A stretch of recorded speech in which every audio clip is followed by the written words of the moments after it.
Is it possible that everything that we've lost can still be gotten back? You know what I'm talking about? Masculinity, brotherhood, truth, stopping all of this evil. Is it possible we can still bring it back? Yeah. Who's going to bring it back? Is it going to be the politicians? Is it going to be the public speakers? No. It's going to be the young men of the next generation. More about this today on The Michael Wilson Show. From the American Beacon Studios, this is The Michael Wilson Show.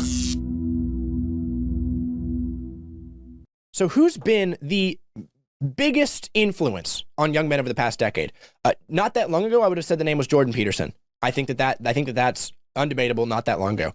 Now, I'd say it's absolutely Andrew Tate. There's a lot of people that hate Andrew Tate, that think he's a misogynist. I think he has his problems, but I think that there's been no single greater mentor of young men on a large scale in decades than Andrew Tate. Okay, now it's interesting because the same man that has had an incredible impact on young men, the same man who fought against the system to tell young men, oh yeah, no, it's okay to be a man, okay? I know that they've been telling you forever that being a man is awful and bad and wrong and toxic. It's not. The same man that did those things is now being persecuted, okay? He's been persecuted for over 6 months. He's been in prison. He's still on house arrest, despite the fact that there is zero evidence against him whatsoever. There's none. There isn't. And they're still fighting for some way to shut the man down because the things that he says scare them. Because truthfully, the things that he says should scare them. And they should scare them because the things that they've fought for generations, for decades, are coming to an end because of men like Andrew Tate. Because of the truth that Andrew Tate speaks, which is that young men, true, young, courageous, strong, independent young men absolutely have the capability and the power to shut everything down that the left has been doing. All of it can be over. We can end all of it.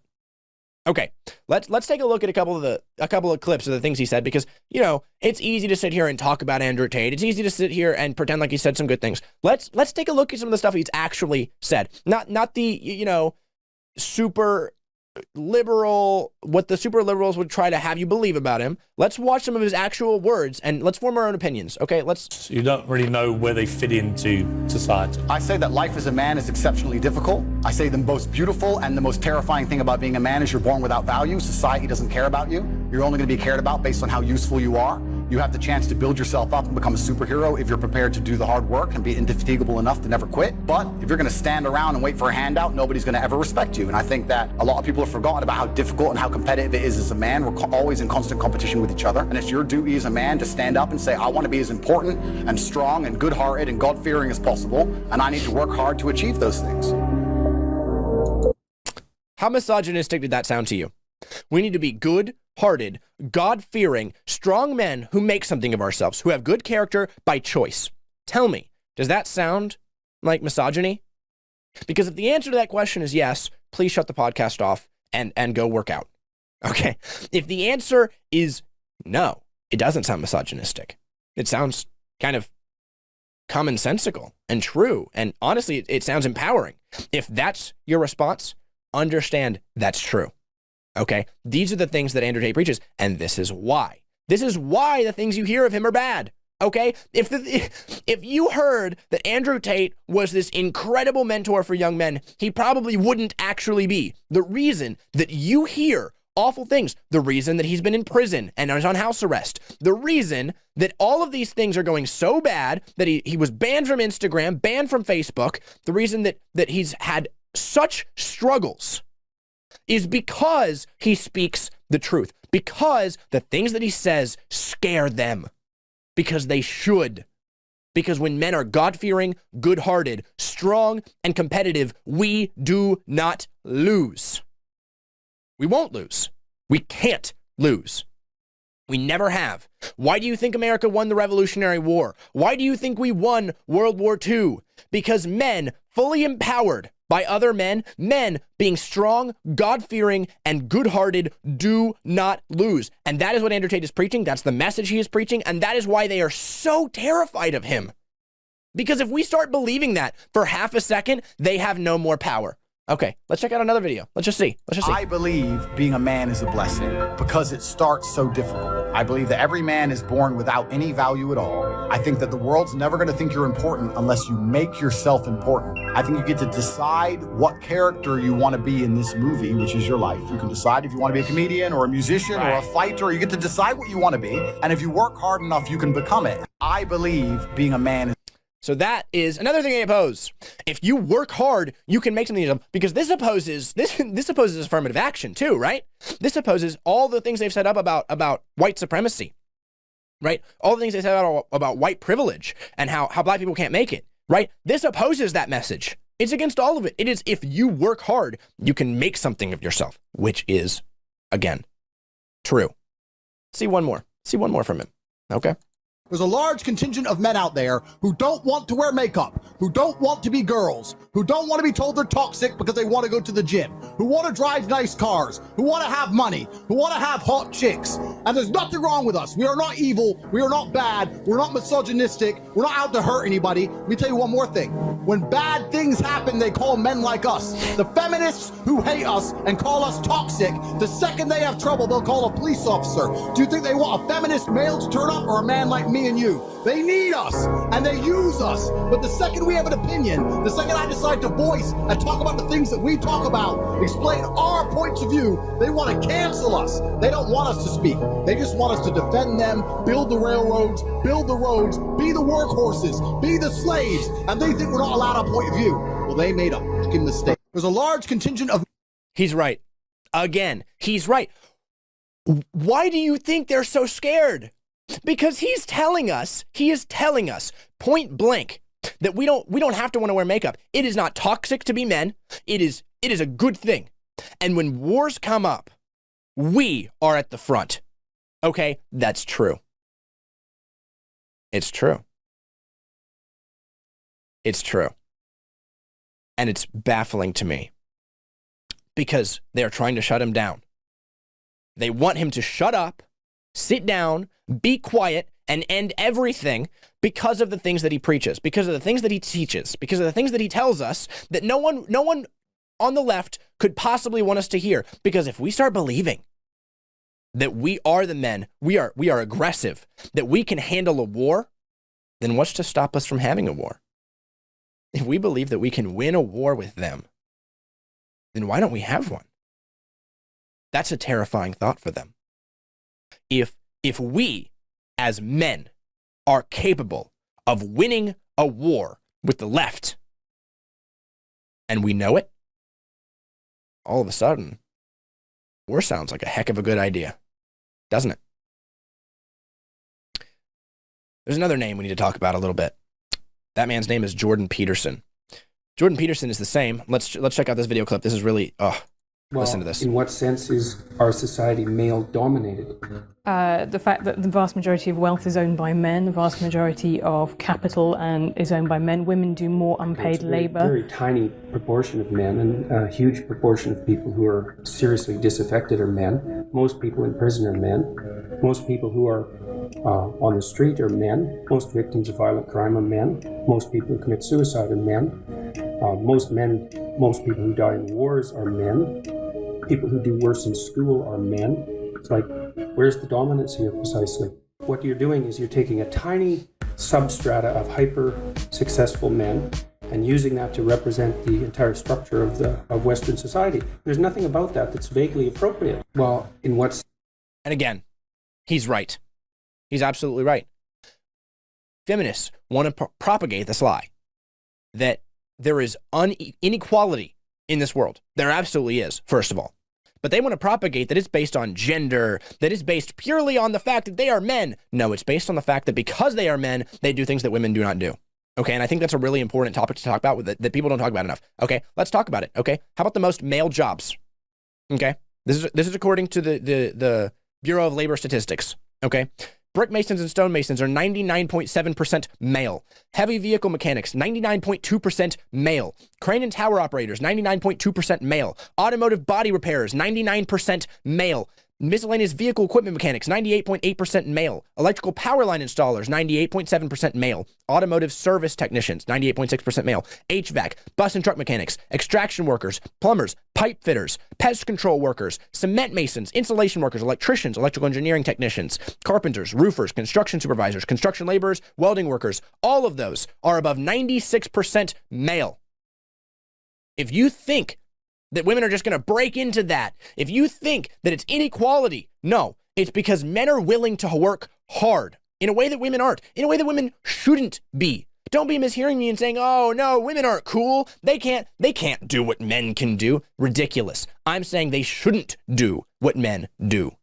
Men were designed by God to do what men do, to do these hardworking, manual labor, blue-collar jobs. And we're good at it because we're resilient. We are the capable gender when it comes to hard work, and pretending like the left has convinced us to do, like that it makes us sexist or misogynistic for saying that there is a gender inequality, and in that gender inequality is the way we were made, the way we were designed. It's ridiculous to pretend. I'm done pretending. I think there's no use in pretending. I think that it just makes us look bad to pretend. Okay? But I think it's even bigger than that. Okay? If you take a look at men today, and I don't mean grown-up men, I mean men in my age group, 18 to 29-year-olds, Gen Z, I think that this is a really important topic that we need to talk about. And actually, I got on this topic because of Brett Cooper over at the Daily Wire. I listened to a Daily Wire backstage episode, and Brett Cooper started talking about Gen Z. And she started talking about how Gen Z is the first generation in numerous generations to be trending more conservative than the previous generation. Okay, and I thought, is that true? Is that really true? So I dug into it, and I found an article from the Market Research Foundation. Okay, huge. Listen to this. This is all from the article. Zoomer men are much less amenable, 30% less, to expanding abortion access and supporting Roe v. Wade than Gen Z women. The polling also shows a significant share of Zoomer men hold a more traditional view of gender roles, with 40% saying they prefer a male political leader, the highest among men of any generation. Understand, that includes your grandparents. Over half of Gen Z says it is more important to have a strong leader than it is to, quote-unquote, protect democracy. 2/3 of Gen Z say force should be used if the American way of life is disappearing. No other age group at all had a majority of respondents in favor of using force to protect the American way of life. The results suggest there is a strong conservative element within Gen Z on policy issues and gender roles, a shift to more traditional views among the male population, of course. Among Gen Z, 85% of Republicans, 74% of independents, and 65% of Democrats say the goal of any law should be to benefit Americans first, even at the expense of other countries. Ukraine, I'm looking at you. Our generation, my generation, is done with you, Mr. Zelensky. Can't even pronounce your name. Ridiculous. We're done. Okay? We are done giving you billions of dollars in aid at our own expense. It's about us, not you.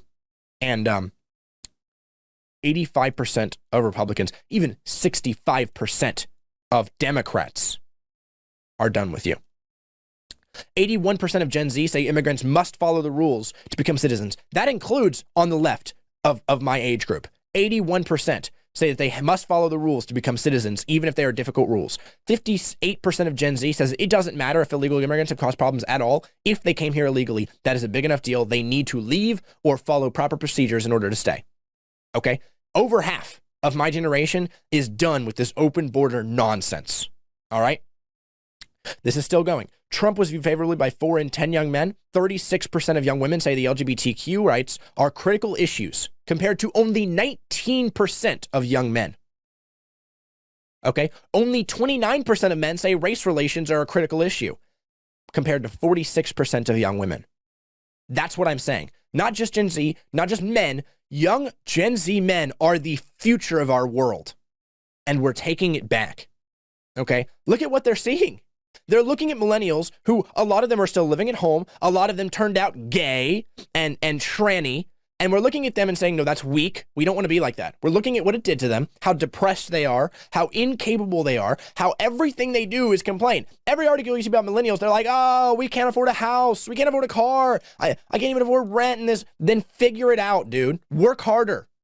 And my generation is seeing that and saying it. Okay? They're looking back even further at Gen X. They're looking at boomers. And they're saying, oh, look, don't hear me wrong. Don't mishear me. I'm not saying that everyone from those categories and generations is like that. But I'm saying by and large, when we look at the generations, we're seeing weak men. Okay? And then imagine you're scrolling social media and you look and, oh, D-Day. Men running off of boats, knowing they're going to die. Knowing. Not, oh, this is a dangerous. No. They knew they were going to die, and there was zero hesitation. They said, I am scared. I'm terrified. But I'm fighting for justice, for my family, for truth. I'm fighting against evil. And they ran off those boats on a suicide mission. How many men today could say the same? Why do you think that we've started idolizing World War II veterans in Gen Z? We've started doing it. It's all over social media. Why? Because we want to be like that. Because we don't want to be gay. We don't want to be weak.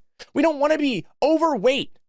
We want to be like the men that are grandparents, our great-grandparents, the strong fathers. We want to be men again. Our generation wants to be men again. Andrew Tate has talked about this, but our culture is so determined to stalk young men that they put them on medication. They told them that depression is unfixable, that it's just this genetic problem that they can't get rid of. And yet, notice the men in World War II, they weren't concerned with depression. They weren't sitting on the D-Day bus going, oh, I really don't feel good. You know, I really don't want to do this today. No, they ran off the boats. They fought. Go back further. The apostles in the early church, early first century, the apostles, knowing they would be thrown in the Colosseum, tortured and die. And yet Paul wrote, it is with joy that I suffer for the sake of Christ. That is what we want. That is what my generation wants again. Despite the constant fear of torture, loss, death, fear, we stood up against fear and said, no, we have the courage. That is what men are designed by God to do, and my generation is sick and tired of watching men not do it. If you're wondering where the transgender stuff came from, if you're wondering, how did this come upon us? Why are they training the kids? Where do you think it came from? They told men for years that masculinity was toxic. So men said, okay, then we don't want to be masculine. And what happens when you have a non-masculine man? He's a feminine man instead. And what happens if you have a feminine man? Well, if you tell him he can be a woman, then maybe he really does feel like a woman. You created gender dysphoria by pretending like masculinity and aggression and violence was bad, by pretending like their capability of working hard outside was bad, of being resilient and leaders was bad. So of course, these are the results that you got. But it's awesome because my generation is done. Go on to Instagram, even a cesspool of liberals. Go on to Instagram and take a look at the opposition you'll see of the LGBTQ cult. Okay? It's being opposed. The young men in the comments of like transgender videos are bullying people. Again, they're making fun of them. Okay? I'm gonna give you some quotes from legit Instagram comments I've read just this week on trans videos. One says, stop playing dress up and get a job. Another said, you're not a girl. You'll never be a girl. Stop pretending. Okay. I saw one comment that said, I stand with the LGBTQ plus community. Now that comment didn't end with a period. And if you clicked the view more under the comment, the same person replied to his own comment with, when they realize it's all fake made up stuff. Got more likes than the original comment. Of course. This is what I'm talking about. We are done pretending. The videos, the Mr. Beast, one of the most popular video content creators of all time, okay? One of his main guys went transgender, right? Abandoned his family. Ridiculous. The other of Mr. Beast's guys got baptized a week later. Do you know who we're glorifying? Do you know who we're praising? Because just a year ago, we would have been praising the transgender. Not anymore. No. You know what we're saying now? We're saying, no. The one that got baptized, he's based. Okay? And we're using terms like that, right? We're using terms like based. We're talking about how Chad you are if you fight against evil. Okay? We are normalizing it again. This isn't some tiny little fraction of the population like the left would want you to believe. This isn't QAnon. Okay? This isn't the extreme far right crazies. Okay? You can't group them in like that. This is way bigger than that. This is huge. Now, I want to be clear. This is not to hate on women at all. Okay? I'm not pointing out anything about how women are, women are not as good as men. They're not worth as much as men. Okay, I'm not saying any of that. I think that women are completely equal in the eyes of God to men in terms of value. But I think it's absolutely stupid to pretend like they're equal in terms of function. Okay, I think it's dumb to look on a woman that has the capability of being pregnant, naturally has nurturing tendencies, is softer spoken, and say that she should be equal in function with a man that cannot get pregnant, automatically has far higher rates of muscle growth, is always taller on average, stronger, more resilient, more strategic.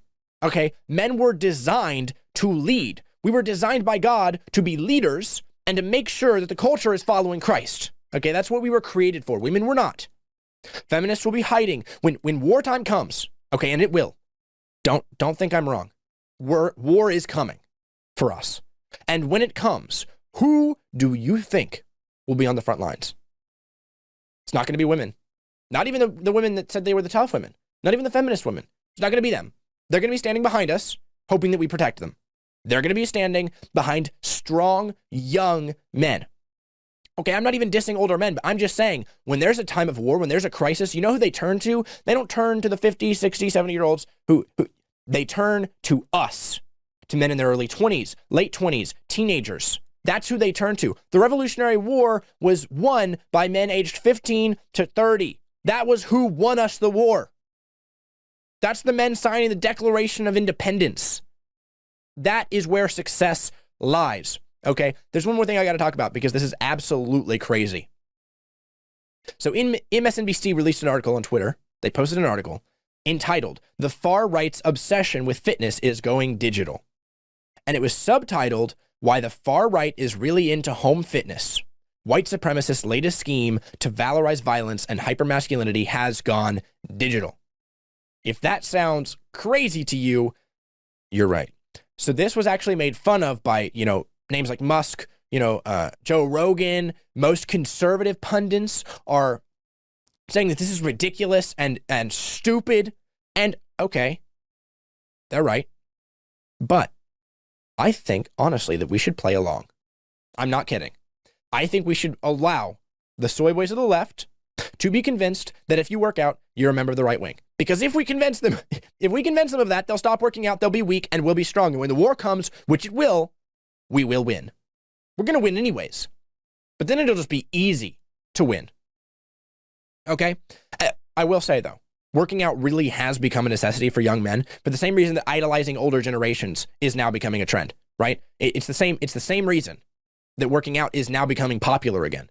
Social media is full of terms like, based, videos of Chads doing strong things with stoicism, workout videos, idolizing characters like Patrick Bateman, Thomas Shelby from Peaky Blinders.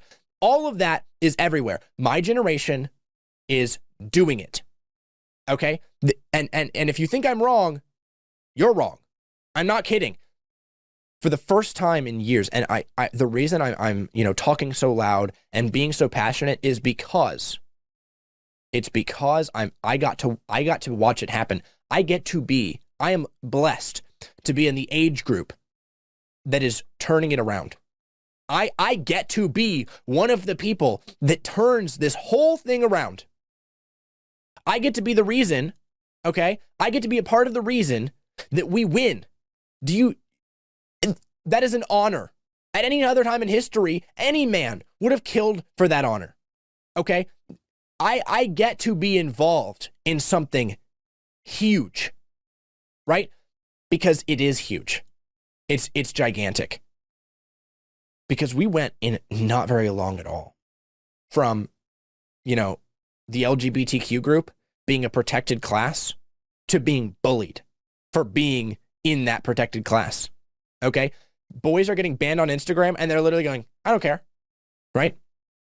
How about, have you heard about what happened with Jonah Hill, right? So Jonah Hill had a girlfriend, okay? And he texted her, right? He texted her that he had boundaries. And those boundaries, this is going to be crazy, y'all. So hold on to your horses. But his boundaries meant that she couldn't post photos of her surfing in a bikini that were sexual. She couldn't hang out with other guys by herself. And she couldn't hang out with the crazy party girls that she always hung out with before if she wanted to be in a relationship with Jonah Hill. Now, if you're like me and you think that sounds completely normal and reasonable? You're right. It is. But here's what's so incredible to me. Okay? Not very long ago, this would have been labeled as misogynist. This would have been labeled as crazy, patriarchal bullcrap by the left. That's what they would have called it. They're still trying, okay? There's a ton of women reposting what she posted and saying, oh, look, another Hollywood celebrity down the drain. It's failing.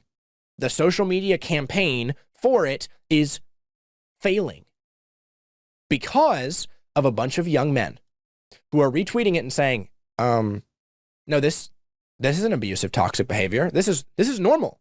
This is reasonable. Why wouldn't I expect my woman to not post lewd photos for other men? Why would I not expect my woman to not go hang out with other men without me? Why would I not expect my woman to not want to go party with friends that you know are wild? Right? Men are waking up to it. All over Twitter. Okay? There's, I don't know why this has become a thing. But OnlyFans, if you know what that is, has become a very popular thing, and pretty much every single comment section has a ton of OnlyFans girls commenting. They have post notifications turned on, and they comment in order to, make money by selling photos of themselves, lewd photos of themselves online, nudity, and they advertise in everybody's comment sections, right? But here's, again, the hope. Because they'll post anything, a comment, something that directs you back to their profile saying, here's a super common one, I'm the thickest 18-year-old on Twitter. They'll post that, right? And immediately you'll have another commenter that says, where's your father? Or, we're not buying the OnlyFans. Or, get behind me, Satan. Literally. And the like count on the reply will get, I'm not making this up, 10 to 20 times the number of likes of the original post encouraging to buy the OnlyFans. Men are done. They thought they had us, right? They really did. They really genuinely believed they had us. They thought it was over. They thought they had won. They thought men will choose to be fat, ugly, weak prissies who are gay. That's what they expected. And they pushed it too far. And I've said this before, but they decided to trans the kids. They thought they were ready. They thought they could do it. They thought they could push something super, crazy because they had pushed us to a point where we weren't fighting back at all. And they thought they could do it, and they couldn't. They couldn't do it. Because men my age had little brothers, they had little sisters, they have kids, and they realized, they said, whoa, this is crazy. There are historic numbers of pushback from Gen Z that we are not only disapproving of the transgender stuff, we are disapproving in large scale of even gay marriage. Okay? We are disapproving of same-sex relations even. We are taking it so many steps further. Why? Because they pushed it too far, and now we're done with every single narrative they ever pushed. We're done listening on the topic of abortion. We are done listening on the topic of transgenderism at all. We're done listening to their crap on the gay stuff, on the fact that that's okay. We're done listening to all of it. And we're winning. Finally. And that is why they are so scared. That is why in Canada, they are trying to get Jordan Peterson removed from being a therapist per legal status. That is why they have imprisoned Andrew Tate and his brother, Tristan Tate, and why they're still on house arrest. That is why the hosts over at the Daily Wire have been censored all over YouTube because they are scared. Okay? This isn't just control. I think that there is great hope in the banning. I think there is great hope in the Tates going to prison. I know that a lot of people are saying it is a bad thing. It is. It absolutely is. It's horrendous. It's evil. It's unjust. But I think there is hope because if they're doing that, they are scared. They are desperate. They are worried because they realize that the young men of my generation are done. We are going to oppose all of their stupid, ridiculous, nonsense narratives that tell us we shouldn't have lots of kids, we shouldn't homestead, women shouldn't be staying at home. They're trying to tell us you should be gay, you should approve of our lifestyle even if you don't agree with it, let the immigrants in. And my generation says no. No. And I don't know, honestly, I don't know how you can hear all of that and not have hope, because there is hope. There absolutely is. And if a war is coming, which I'm predicting it now, a war is coming, our side will win. We will. Because our side is the side that works out. Our side is the side that is resilient, strong. Our side is the side filled with men who aren't scared to be men. Who, you can call us a bigot, you can call us racist, you can call us sexist and misogynistic, and you know what our reply is? We don't care. Okay, cool. What else? Their words don't hurt us anymore. We don't let them.